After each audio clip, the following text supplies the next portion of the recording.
Good morning बच्चों। आज का टॉपिक है हमारा वाणिज्य बैंकों के सामान्य कार्य। वाणिज्य बैंक तो पहले भी सामान्य कार्य देख चुके हैं।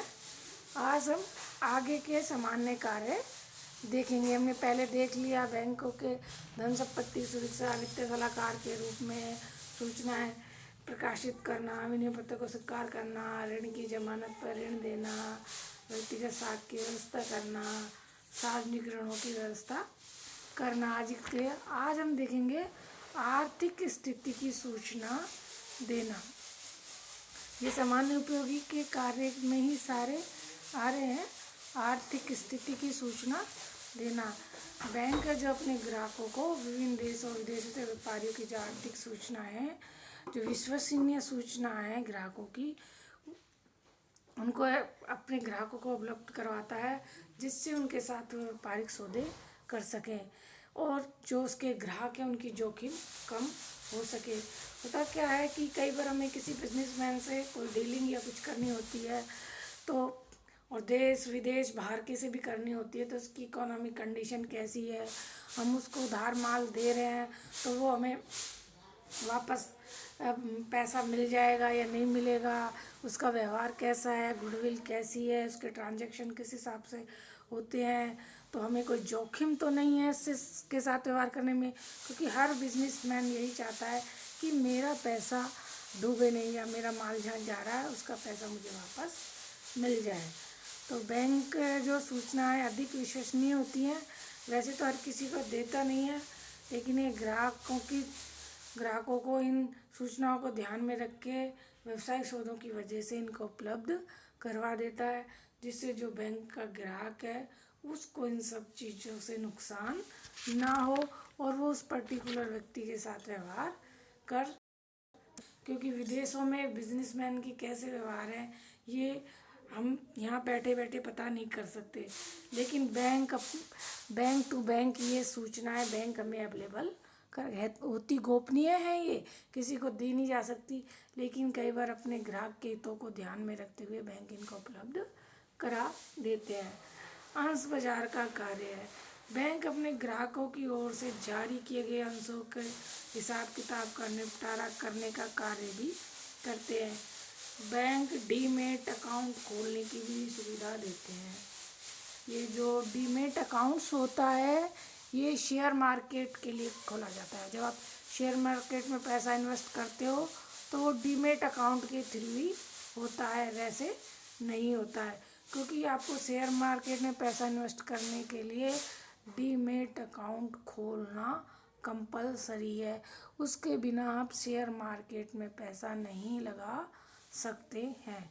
डीमेट अकाउंट्स जो आपके कमर्शियल बैंक हैं वो इनको खोलने की सुविधा देते हैं, जिससे ग्राहक शेयर खरीद सकता है, बेच सकता है, और ये सब कार्य ब्रोकर के थ्रू या दलाल के थ्रू होते हैं। और ये सुविधा हमें कॉमर्शियल बैंक की डीमेट अकाउंट खोलने की व्यवस्था देते हैं। अगर कोई शेयर मार्केट में इन्वेस्ट करना चाहता है तो उसके लिए शेयर मार्केट में अकाउंट खुलाना बैंक में डीमेट्स अकाउंट खुलाना बहुत ज़रूरी है। नेक्स्ट है विदेशी विनिमय की व्यवस्था करना। कुछ व्यापारिक बैंक लेन देन का कार्य भी करते हैं कि जिससे जो उसके ग्राहक है वो व्यापारी बैंक है विदेशों में भी अपना व्यापार कर सकें। इसके लिए बैंक उनको सुविधाएं उपलब्ध करवाते हैं कि जैसे अंतर्राष्ट्रीय व्यापार की दृष्टि से व्यापारिक बैंक जो है वो व्यापारिक अंतर्राष्ट्रीय व्यापार के लिए अल्पकालीन साख प्रदान करते हैं, यानी कि साख का मतलब उधार देते हैं। ये बैंक व्यापारिक बिलों, हुंडियों, साख पत्रों आदि की स्वीकृति एवं कटौती का कार्य भी करते हैं। इसमें राष्ट्रीय लेन देन की सुविधा इससे राष्ट्रीय लेन देन है जो हमारा अंतर्राष्ट्रीय ट्रांजैक्शन है उसमें हमें सुविधा मिल जाती है। ये बैंक आयात निर्यात और आयात निर्यात में हम पारस्परिक संबंध स्थापित कर सकते हैं। इस प्रकार व्यापारी बैंक अंतर्राष्ट्रीय व्यापार को बढ़ाने में भी योगदान देते हैं, क्योंकि व्यापारी बैंक के बिना ये सब संभव नहीं हो पाता है। क्योंकि विदेशों में पर्टिकुलर ग्राहक की क्या सिचुएशन है क्या नहीं है ये हमें नहीं पता लगता। और कई बार हमें विदेशी व्यापार करने के लिए करेंसी भी चेंज करवानी पड़ती है, तो वो भी हमें कॉमर्शियल बैंक की इस चीज़ की सुविधा देता है। इसमें जो कॉमर्शियल बैंक है उसकी बहुत विशेष भूमिका है विदेशी व्यापार में, विदेशी विनिमय की व्यवस्था में। इसके बैंकों के बिना ये व्यापार संभव नहीं हो सकता। और इसके लिए जो उधार दिया जाता है वो ज़्यादातर अल्पकालीन ऋणी या कम समय के लिए पैसा उपलब्ध करवाया जाता है। और जैसे ट्रांजैक्शन हो जाता है ग्राहक से, ग्राहक को पैसा मिल जाता है तो वह बैंक का ऋण चुका देता है, या बैंक से उधारी लिया वो उसको चुका देता है। इससे इसकी एक बहुत अच्छी सुविधा मिल जाती है, क्योंकि एक तो बैंक आर्थिक स्थिति के बारे में आपको बता दिया, तो आर्थिक स्थिति के बारे में राष्ट्रीय और अंतर्राष्ट्रीय व्यापार फिर आप आसानी से कर सकते हैं, जोखिम नहीं रहती है। और उधर से हमारे पास पैसा नहीं है तो बैंक हमारे पैसे की ज़मानत दे देता है या हमें अवेलेबल करवा देता है पैसा, तो फिर हम उधार पैसा हमें अलग से लेने की ज़रूरत नहीं पड़ती। जो हमारे पैसे आ जाते हैं तो हम बैंक के पैसे आसानी से चुका देते हैं। इस तरीके से बैंक आर्थिक स्थिति की सूचना देता है, अंश बाजार अंशों का क्रय विक्रय भी करता है, कंपनियों के अंशों का क्रय विक्रय भी करता है।